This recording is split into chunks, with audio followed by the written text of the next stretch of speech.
Herkese merhaba arkadaşlar, kanalımıza hoş geldiniz. Afra Saraçoğlu yıllar sonra babasıyla buluştu. Başarılı oyuncu Afra Saraçoğlu uzun yıllar sonra babası Uğur Saraçoğlu ile barışık ilişkilerini yeniden kurdu. Babasıyla yıllar sonra bir araya gelmesi geçtiğimiz yıl magazin dünyasında geniş yankı uyandırmıştı. Uzun bir süre babasız büyüyen Afra Saraçoğlu eski kırgınlıkları geride bırakarak babasıyla buluştu. Afra Saraçoğlu, "Annemle babam ben küçükken ayrıldılar. Babamla 2 kez görüştüm. Ama sonrasında bir daha hiç haber alamadım. Artık onunla görüşemem.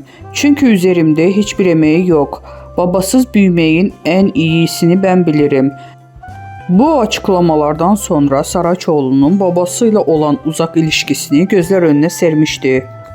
Ancak geçtiğimiz yıllarda Amerika ziyaretinde Afra Saraçoğlu babasıyla bir araya gelerek uzun bir aradan sonra sosyal medya üzerinden birlikte çektirdikleri fotoğrafı paylaştı.